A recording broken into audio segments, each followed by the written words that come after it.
Daisy. And I'm Terri. And this is the Monday Mindset Podcast, where we share things of interest to us and hopefully to you. So let's get started with episode number 251. And this week it is Terri's turn to share something of interest and fascination and to tickle your delighted whatevers.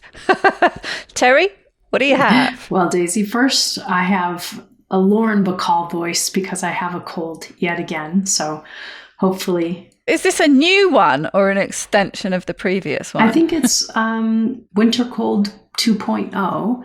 I had just kind of gotten over the rest of the symptoms from the last one, and here comes this one. It feels like this wave of whatever it is, cold flu sickness that has been, it's just kind of blanketing the area. Everyone's been sick the whole time. So yeah, it was my turn again. This is why I keep away from people. Very good. If you hadn't noticed from the energy of my voice, I am bouncing around on coffee and ketones. We've had this discussion before, haven't we? I'm a bit of a ketone machine. My ketones are raging, so I'm a bit twitchy.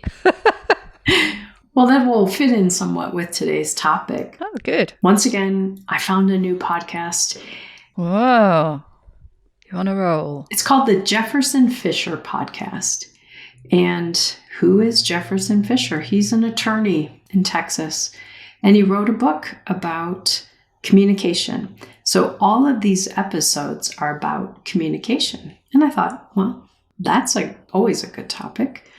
His new book is coming out, and it's called The Next Conversation. It was one of those times when I started looking through the titles of the different episodes. I thought, oh, that one would be good. Oh, that sounds like a good topic. Oh, that's good. So you might be hearing again. But this one is how to never struggle with small talk. Mm-hmm. Handy. Because despite the fact that my background as a psychologist, my experience now as a coach, I struggle with small talk. Yeah, me too. I dislike small talk. Yeah, let's just get to the interesting stuff. That's right. And he kind of opens the episode talking about this is one of the most dreaded or hated things oftentimes. Oh, really? You know, business meetings, business relationships. Obviously, there's a little bit of a bias to much of his work that I've noticed so far because it's a lot about business meetings, and there's a great one about people who monopolize conversations and stuff. But this one about small talk I thought was helpful. He gives 3 pretty simple tips, but I just think it's a good topic for most of us to think about if we struggle at all with small talk. The first tip he gives is the idea that what you are wanting to do is to engage with the person. And so asking something to get them to talk, and generally kind of to get them talk about themselves a little bit, is a way to connect, a way to engage. And he talks about asking questions that are action-oriented. So you might ask a question like, what are your plans for the weekend? So you're asking them to kind of talk about activity, talk about something in the future, even if it was about this past weekend, rather than just saying, how was your weekend? That's fine. But instead ask, what did you all do this weekend? Getting them to talk about the action of it, the things that they did, that can get people engaged a little more rather than kind of the really vague, how's your family? Oh, they're fine. The next tip he gives, which kind of leads off of that, is being mindful not to ask closed-ended questions. Did you have a good weekend? Yes. And they stop. Did you enjoy today's meeting? No. Doesn't really engage much. Versus asking something more like, what did you enjoy about this past weekend? Now they have to engage a little more. They have to share a little bit more. I think that one's probably the biggest tip when I think about small talk, and the thing that I try to focus on is asking things that show I'm interested and engaged, which is actually one of the challenges for me with small talk because I'm often not that interested. And so coming up with some of these questions is a little harder. And then the third tip that he gave that I thought was really useful too is, let's say, for example, you've started to engage, you've asked a great question, they've shared. Insert here, he talked about that being important. When you share a little bit about yourself, it encourages the other person to share a little bit about themselves. So there's kind of this ping pong game that goes back and forth, and it, is supposed to flow like that. But if you start to notice that the answers are getting shorter, less engaged, it's okay to let the small talk end. He said, listen, it's called small talk, not big talk. You don't have to keep going. And I think that's why some of us are uncomfortable with small talk, because it feels like if I'm here with this person, there should be talking going on the whole time. And he says it's okay to engage, bounce back and forth with a question or two. And if you're both kind of done, it's okay to say, it's been good talking to you, and let it stop. So I, of course, have been thinking about where do I engage or where do I run into these things the most? And over the past couple of months, the place where I most run into the opportunity for small talk is on the chairlift while I'm skiing. Because you often end up on the chair with people you don't know. And lots of opportunities to say, things to kind of engage a little bit, share a little bit. And one of the examples he gave, and I know people think this might be trite, but it actually is a good small talk topic, is the weather. So while I'm skiing, I can always talk about the weather. Like, wow, it is so warm today. How are you doing with this? And they're peeling off layers, like, oh my gosh, I can't believe how warm it is. Or, wow, it's a lot colder than I expected today, isn't it? And then, a conversation ensues from there, asking them questions like, do you normally ski at this mountain or do you ski somewhere else? Because then they'll talk about another place. Another common question that you ask on the chairlift, are you local or are you here on vacation? And if they say, oh, no, I'm here for a week, where did you come in from? When did you get in? It's just so easy to get the conversation going then. Now, again, my thing with small talk is I often, if they're, here for a week from Wisconsin, we're not going to become best friends. We're not going to share our life story. But it really is just a pleasantry, a fill, a silence kind of thing. So I don't have to feel disappointed or that I have somehow failed if it doesn't become a deep conversation. And that's challenging for me because what I prefer are really knowing someone and getting somewhere with the conversation. But I think skiing has actually helped me to practice small talk more because I kind of have to. It's kind of rude if they start talking to you and you just keep looking forward. So it's a great place for me to practice small talk. I think that's really interesting. From the get-go, when you started, what was going through my mind was what your perception is about small talk. What's your definition of small talk? And I think straight off, you kind of maybe challenged how I sometimes think of small talk, and maybe a lot of people think of small talk as small talk is just like meaningless, throwaway conversations. It's not anything that you really do to engage that much. In fact, it's something that you do not to really engage that much. It's just like a throwaway stuff that you have to do when you're at a party and there are loads of people and that kind of thing. So I thought it was interesting. Maybe that's not a commonly held view. Maybe it's just me. But that's what was sort of going through my mind of, well, that's interesting because right from the get-go, he's saying, well, the purpose of small talk is to engage. I'm like, oh, yeah, that's not necessarily how I thought about it.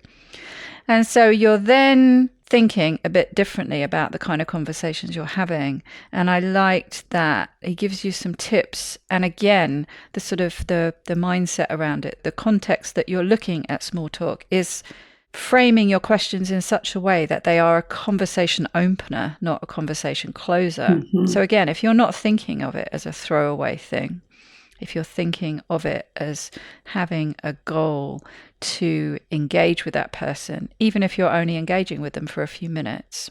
And that's what I wrote down towards the end, is that when you said about it's okay to have these, limited encounters, these small talks, it's okay that that's all they are.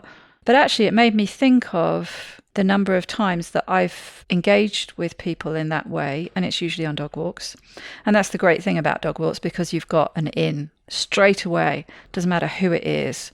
You've both got dogs, and that's a really easy way into having a conversation. It's just there, and it's easy. And actually, most of the people I've got to know locally, that's how I've done it.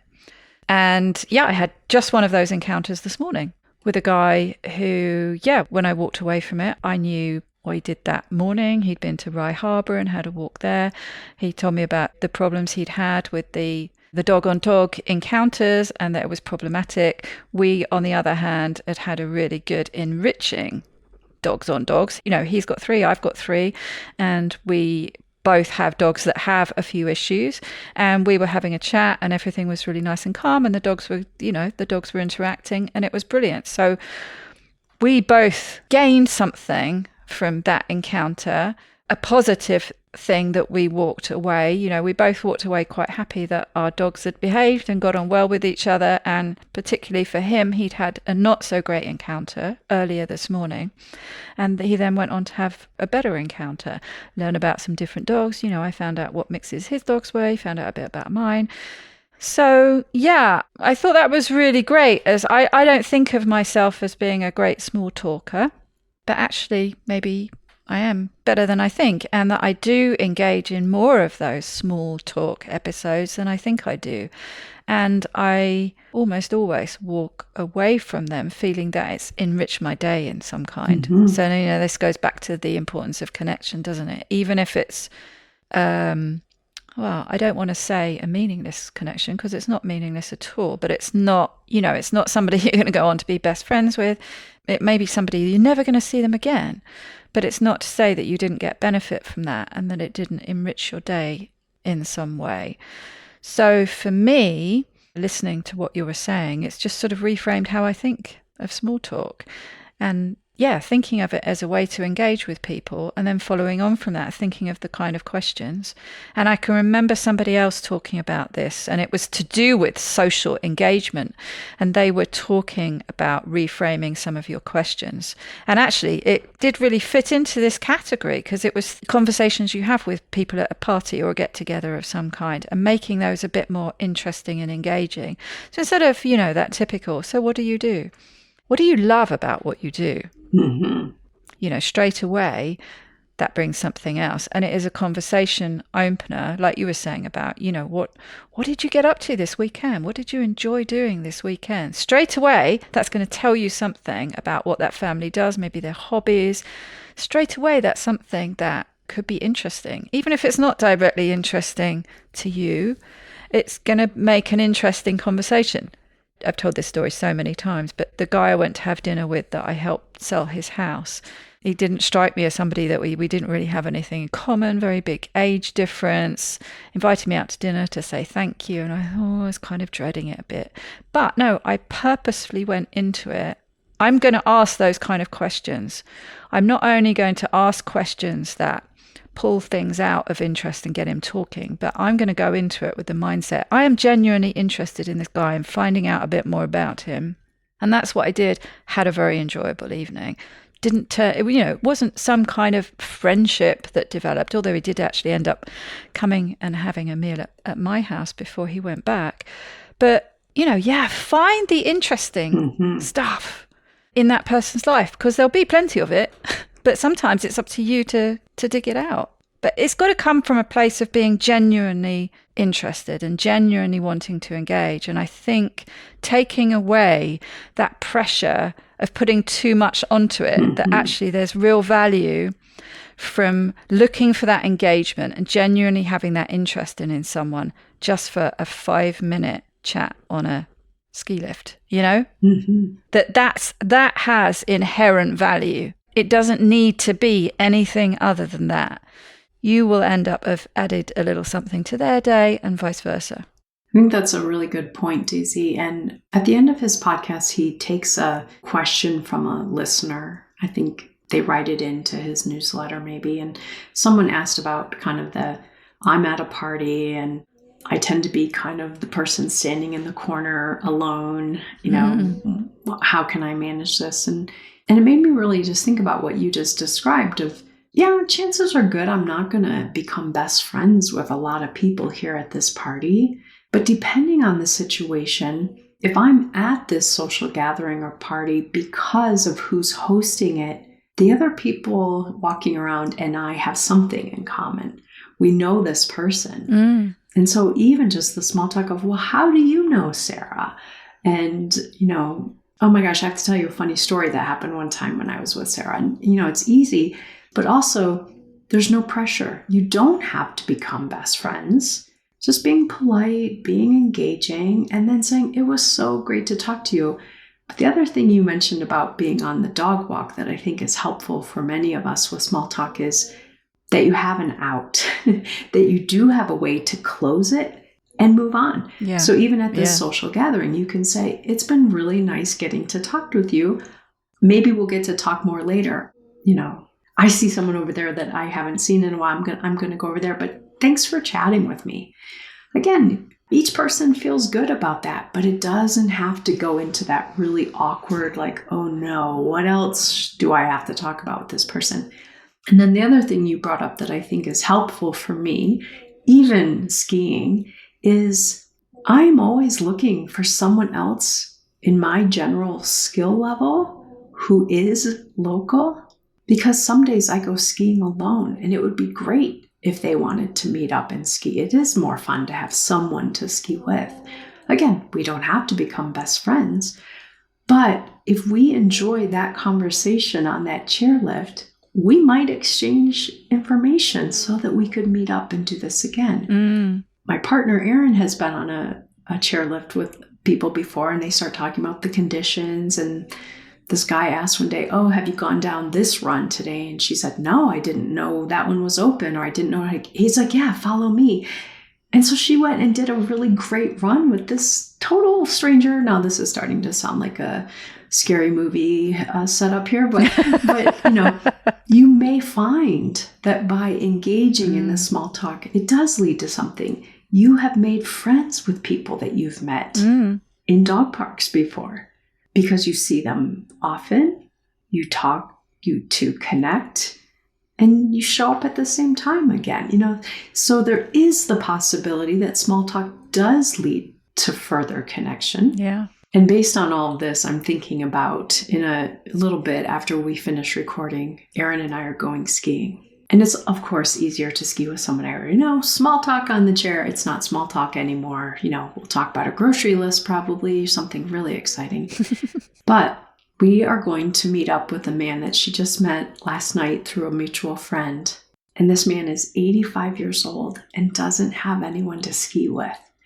And so we're going to ski with him. Cool. So we'll be on a chairlift with him. And I'm just thinking of all of these things that now I can view it differently versus, why are we with this stranger? I'm never going to see him again. Why do I need to talk to him? And just be more open to, wow, I'm sure this 85-year-old skier has some stories. Yeah. Yeah, you just look at it in a completely different way. This is an opportunity to engage with somebody and to enrich my day. Mm-hmm. And that might just be a really short few minutes, or it might be something that turns into a bit more. And yeah, absolutely. This, just from virtue of being 85, he's going to have some stories to tell. Absolutely. So yeah, really exciting. Even if that's all the time you spend with him, you spend the time with him today and you walk away. There's a guarantee there that he will have enriched your life in some way and vice versa. That's great. How exciting is that? And I think minimally to think it's not going to take something away. No. And I think that's sometimes why I have struggled with small talk. It's like, oh my gosh, this is 5 minutes. I can never get back. And it's like, Terri, just be open to what you can gain in this 5 minutes and then close it out if you need to. If the conversation is really awkward or you feel uncomfortable, it's okay to move on. But to not see it as, I have to talk to someone again. Like, that has been my approach in the past. So this was a good episode for me, just to kind of keep working on my attitude and mindset about small talk. Yeah, so there are ways to do it that benefit both parties, even if you are introverts like we both are. Absolutely. Great. That was brilliant. I enjoyed that. Keep up your quest for finding new podcasts. You're doing very well with that and bringing really great new stuff to us. So, yes, thanks for that. Absolutely. And I hope you enjoy your ski session with the 85-year-old guy, and I look forward to hearing more about that. We're going to do a catch-up episode next. So I will be asking you to report back about that, because I'm sure everyone at home will want to know as well. It's not just me who's a nosy Parker. Very good. But until I see you again, I hope you have a very wonderful week. Take good care, everyone.